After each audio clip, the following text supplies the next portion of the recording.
नमस्कार मंडळी, आज आम्ही मुंबईला जायला निघतो आहे आणि कसं मुंबईला जायचं म्हटलं की असं मूड येत नाही. कारण कसं 1-1.5 महिना गावी मजा मारलेली असते, इकडे तिकडे फिरलेलो असतो, सड्यावर म्हणा आंबे काजू करवंद खाल्लेली असतात आणि खाडीवर जाऊन मासे पकडलेले असतात, ते सर्व डोळ्यासमोर उभं राहत असतं. आणि मुंबईला जायच्या आधी 1-2 दिवस जसे जवळ येतात मुंबईला जायचे, तसं कसं छातीत धडधड भरते आणि ते डोक्यात विचार येतात, ते मुंबईला जायचं, पुन्हा ऑफिसला निघायचं, ट्रेन पकडायची. अशा धगधगीच्या जीवनापेक्षा खरोखर गावात जे सुख आहे ते कुठेच नाही. कारण कसं पैसा पाण्यासाठी लोकांना मुंबईला जावं लागतं, कारण मुंबईशिवाय पण पर्याय नाही. कारण आज जी लोकांनी कोकणात घरं बांधली ती मुंबईच्या जीवावर, त्यामुळे मुंबई ही आवश्यकता आहे. कारण कोकणात तसा उद्योगधंदा काहीच आता राहिलेला नाही आहे आणि एखादा उद्योग करायचा तर तो असा पूर्ण यशस्वी होत नाही. त्यामुळे नाविलाजाने लोकांना मुंबई गाठावी लागते. आमची आता बस मुंबईला जायला निघाली. हे समोर जे आपण पाहत आहात ते एक मार्गेश्वर म्हणून देवस्थान आहे. हे जागृत देवस्थान आहे आणि इथे प्रत्येक लक्झरीतले जे आपले क्लीनर असतात ते उतरून ह्या देवाला अगरबत्ती लावतात आणि देवाच्या पाया पडून पुन्हा आपल्या बसमध्ये बसतात. कारण ही कोकणात जाणाऱ्या बहुतेक लक्झरी बसेस कोकणाची काही ठराविक देवस्थान आहेत, त्या देवस्थानांना उतरून अगरबत्ती लावतात आणि आपला पुढचा प्रवास सुरू करतात.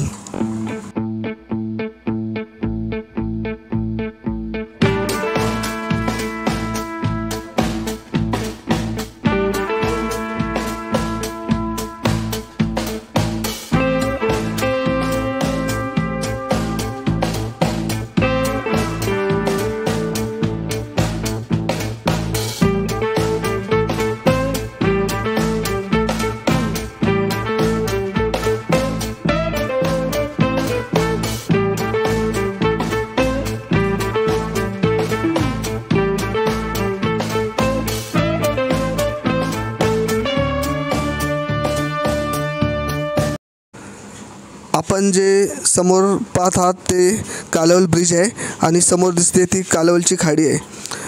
हे पूर्वीच्या काळी ब्रिज नव्हतं, तेव्हा मालवणवरून सुटणाऱ्या सगळ्या गाड्या हडी गावापर्यंत जायच्या आणि तिथून पुन्हा त्या गाड्या रिटर्न फिरून मालवणला जायच्या. हे कालवलचं ब्रिज बांधलं त्यामुळे फायदा काय झाला की आचरा, देवगड, कणकवली या गावांशी संपर्क होऊ शकला. त्यामुळे या ब्रिजचा खूप फायदा झाला. आणि ह्या ब्रिजमुळे मोठं नुकसान झालं म्हणजे की किनाऱ्याकडची जी माकडं सगळी होती ती या ब्रिजवरून सगळे म्हणजे या कांदळगाव, रेवंडी, तळाशील ह्या गावामध्ये आली. त्यामुळे आता काय होतं की एखादा पीक घेतलं तरी त्याचं नुकसान होतं. म्हणजे तुमच्या दारात केळी असली तरी ती राहत नाही किंवा तुमच्या दारात तुळस असली तरी ती माकडं तुळस ठेवत नाही. तसेच आंब्याच्या सीझन असतो तर आंब्याचं पुष्कळ ही माकडं नुकसान करतात. त्यामुळे या ब्रिजचा जसा फायदा झाला त्यामुळे तसं नुकसान पण या ब्रिजमुळे झालं.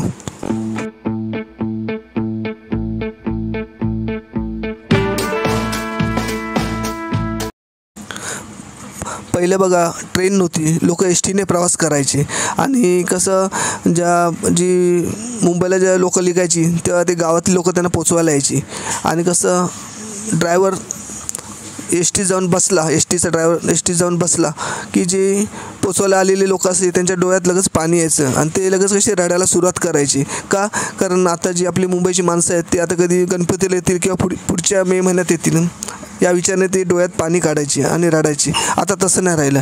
आता असं मोबाईल झाले त्यामुळे कसं कोण आता रडत नाहीत आणि कोणाच्या डोळ्यात पाणीसुद्धा येत नाहीत.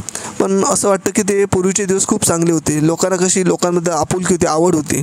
आता तसं काय राहिलेलं नाही आहे. आता कोण गावची लोकं पण मुंबईच्या लोकांना पोचवायला येत नाहीत. गावच्या लोकांना आता पूर्वीसारखी आपुलकी आणि जिव्हाळा राहिलेला नाही.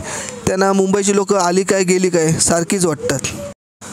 आणि आता कशी महागाई झाली आहे त्यामुळे आताच्या घडीला लोकांना पाहुणा 2 दिवस पण नको असतो. तो म्हणतात की कधी मुंबईला निघतात असं ते वाट पाहत असतात. त्यामुळे प्रत्येकाने एक लक्षात ठेवा की प्रत्येकाने आपल्या कोकणात स्वतःचं घर बांधा. कारण दुसऱ्याच्या दारात जाऊन राहणं किंवा आता एकत्र कुटुंब असले चुलत म्हणा कोणी असू दे, पण कसं 2 दिवसाने तुम्ही ज्यांच्याकडे राहतात त्यांचे चेहरे लगेच बदलतात, त्यांचा बोलण्यात पण फरक पडतो. यासाठी तुम्ही आता काय करा, तुमचं घर असेल कोकणात तर उत्तमच, जर नसेल तर तुम्ही स्वतःचं घर बांधा. कोणाच्या अशा आश्रयाला किंवा असं 2-4 दिवसासाठी कोणाच्या दारात राहू नका. स्वतःचं घर असलेलं खूप म्हणजे खूप चांगलं असतं आणि माणूस कसा स्वाभिमानाने त्या गावात गेला तर राहू शकतो.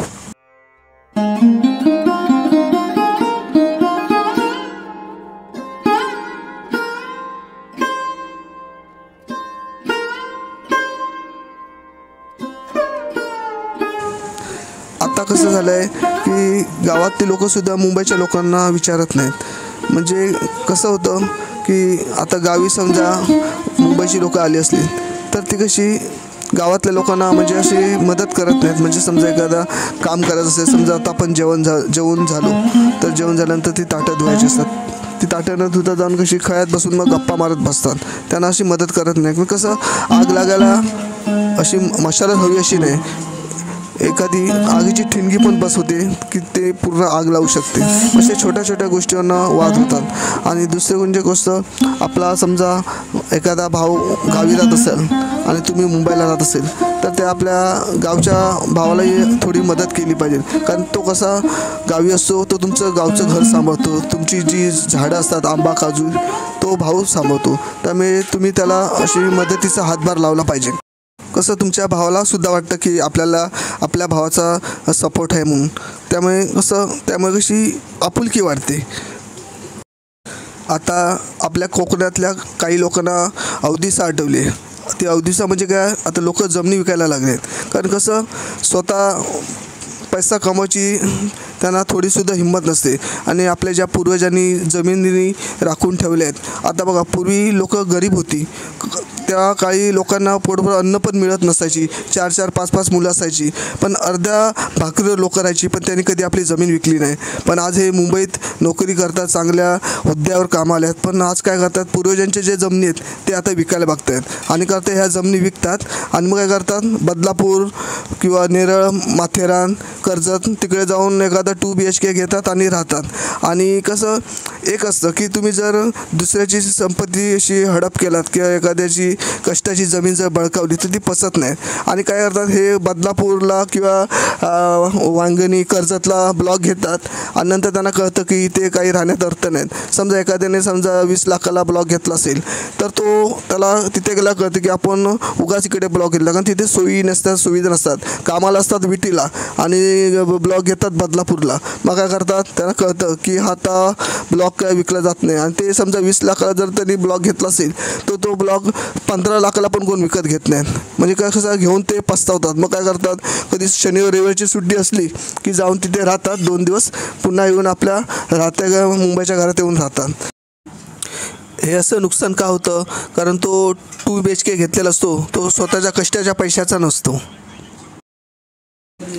हे आता आपण पाहतात ते दुसरं देवस्थान आहे, हनुमान मंदिर आहे. इथेही तो क्लीनर उतरून अगरबत्ती लावत आहे आणि आता पुन्हा आपल्या पुढच्या प्रवासाला निघत आहे.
आता आपण समोर जे पाहत आहात ते अधिष्ठी माता चाळ मंदिर आहे. हे खूप जागृत देवस्थान आहे आणि हे बॉम्बे गोवा रोडच्या बरोबर 2 रस्त्याच्या मधोमध हे मंदिर आहे. आता आमच्या क्लीनरने मंदिरात अगरबत्ती लावली. आता आमची गाडी मुंबईकडे रवाना होत आहे.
पुढे आमची लक्झरी RTO पोलिसांनी थांबवली. कारण मी चौकशी केली तेव्हा मला कळालं की ट्रान्सपोर्टवाले असतात ते लक्झरींची कंप्लेंट करतात. कारण आंब्याच्या पेट्या ह्या लक्झरीमधून मुंबईला घेऊन जातात. त्यामुळे काय होतं, ट्रान्सपोर्टवाल्यांना आंब्याची पेट्या असतात त्याची ट्रान्सपोर्ट करता येत नाही. कारण ह्या लक्झरीतून आंब्याच्या पेट्या मुंबईला पाठवल्या जातात. कारण कसं, 1 डझन आंब्याचे लक्झरीवाले 50 रुपये घेतात, 2 डझन आंब्याचे 100 रुपये घेतात आणि जर तुमच्याकडे 4 किंवा 5 डझन आंबे असतील तर त्याचे 200 रुपये आकारले जातात लक्झरीवाल्याकडून. आणि अशी जर लक्झरीतून वाहतूक झाली तर ट्रान्सपोर्टवाल्यांना काही कामच राहणार नाही. त्यामुळे ट्रान्सपोर्टवाले हे कंप्लेंट करतात. त्यामुळे लक्झरी बस ही साईटला घेतली झाली आणि पोलिसांकडून आमच्या लक्झरीकडून 4000 रुपयाचा फाईन लावण्यात आला आणि पोलीससुद्धा 4000 रुपये भरल्याची रितसर पावती देतात. आमची लक्झरी आता चहा पिण्याकरता राजापूर येथील अंकिता हॉटेल आहे या हॉटेलमध्ये थांबवण्यात आली आहे. आणि या अंकिता हॉटेलमध्ये वडापाव हा एकदम असा चविष्ट असा वडापाव इथे मिळतो. अंकिता हॉटेलच्या बाजूला या गावातील महिला आंबे विकत आहेत.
6 वर्षापूर्वी आम्ही कुणकेश्वरला जायला निघालो होतो, तेव्हा आमच्या मुंबई मालवण या एस टीचा इथे अपघात झाला होता. ती तुम्हाला आता मी जागा दाखवणार आहे.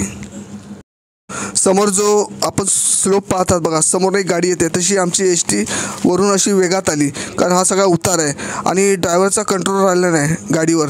आणि वरून बघा स्लोप तुम्हाला आता पाहिलंच कसा उंच असा स्लोप आहे बघा. त्या उंच स्लोपवरून आमची गाडी अशी सरळ खाली आली आणि समोर असलेल्या एक गडगा होता, त्या गडगावात जाऊन जोरात आदळली. हा पहा किती भला मोठा उंच असा स्लोप दिसतोय बघा गाडीचा. त्या गाडीला ड्रायव्हरला कशी गाडी कंट्रोल करता आली नाही. आता या रोडचं तरी काम केलं आहे. हा अपघात झाला, 6 वर्षापूर्वी झालेला अपघात आहे. तर चिपळूण आगाराचे चालक बाबासाहेब गर्जे आणि मालवण आगाराचे वाहक प्रमोद धुरी हे मुंबईहून पहाटे 4 वाजता सुटणारी Mumbai Malvan S T bus घेऊन मुंबईहून मालवणच्या दिशेनं जात होते. रविवारी दुपारी 3:10 सुमाराला राजापूर तालुक्यातल्या नेरकेवाडी इथल्या एका अवघड वळणावर ही बस आली असता चालकाचं गाडीवरचं नियंत्रण सुटल्यानं गाडीनं वळण घेण्याऐवजी समोर असलेल्या दरडीवर वेगात जाऊन आदळली. त्यामुळे गाडीत बेसावत बसलेले प्रवासी सुद्धा गाडीच्या समोरच्या भागावर जोराने आदळले. त्यामुळे आत बसलेल्या प्रवाशांच्या डोक्याला तोंडाला दुखापत झाली. यावेळी गाडीमध्ये 25 प्रवासी होते. त्यापैकी 17 जणांना दुखापत झाली असून मनोहर हर्डीकर हे गंभीर जखमी झाले आहेत. इतर 16 जणांना किरकोळ जखमा झाल्या आहेत. अपघातानंतर दामोदर गाडगीळ यांच्या रुग्णवाहिकेतून रुग्णांना तत्काळ उपचारासाठी राजापूर ग्रामीण रुग्णालयात दाखल करण्यात आलं. तर काही रुग्णांना मागून येणाऱ्या एस टी बस तसंच खासगी वाहनातून रुग्णालयात दाखल करण्यात आलं. जर बस ह्या टनला जर खाली गेली असती, म्हणजे ह्या टनला खोल दरी आहे, जर ह्या दरीत पडली असती तर म्हणजे मोठा प्रॉब्लेम झाला असता. नशीब आमची बस ही खालच्या साईडला उतरंडीला गेली आणि त्या गडगावर आपटली. त्यामुळे बरेच लोक या संकटातून वाचले.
आमची लक्झरी बस दाभोळे मार्गे म्हणजे देवरुखवरून ही गाडी काढली आमची लक्झरी, कारण देवरुख रूटवरनं कधी अशी आमची गाडी मुंबईला जात नाही.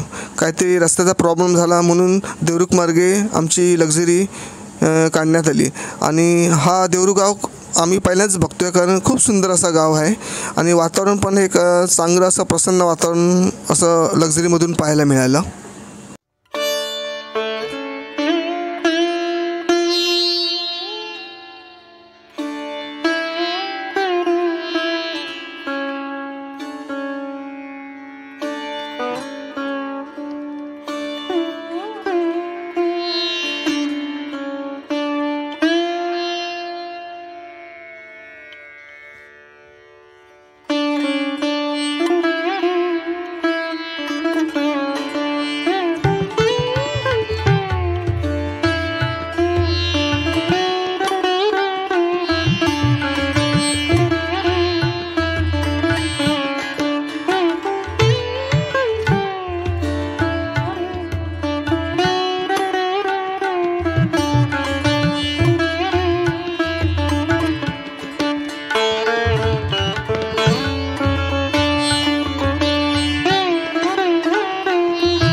आपण समोर जो रोड पाहत आहात तो रत्नागिरी नागपूर समृद्धी महामार्ग आहे आणि हे समृद्धी महामार्गाचं काम जोरात चालू आहे आणि सगळीकडे रस्ते खोदून ठेवलेले आहेत.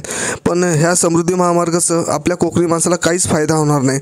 कारण कसं बघा, आता नागपूरवरनं जी लोकं आली ती इकडे येऊन कोकणात राहतील आणि जमिनी विकत घेतील आणि त्यांना माहिती आहे कोकणी माणूस जमीन विकायला टपलेलाच आहे. त्यामुळे कसं त्यांना ते सहज सोपं होईल आणि आज जर तुम्ही तुमच्या जमिनी विकल्यात तर उद्या तुमची पुढची पिढी तुम्हाला ती माफ करणार नाही.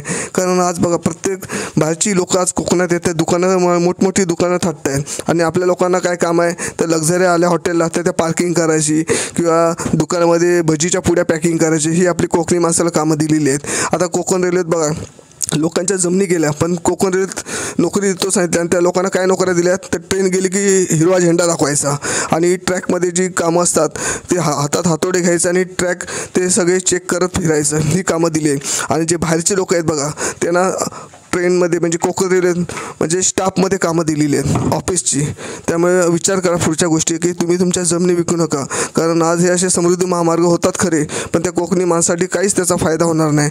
उद्या कोकणी माणूस इथून कोकणातून नष्ट होईल अशी भीती वाटते. त्यामुळे प्रत्येकाने मनात विचार करायचा की काही हो पण मी माझी जमीन विकणार नाही.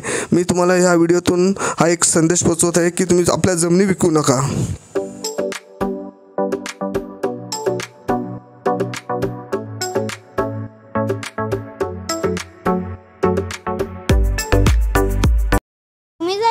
चॅनलला नवीन असेल तर चॅनलला सबस्क्राईब करायला विसरू नका. जी बाजूची बेल आयकॉन असेल त्याला नक्की दाबा. आपले नवीन व्हिडिओ बघायला मिळेल.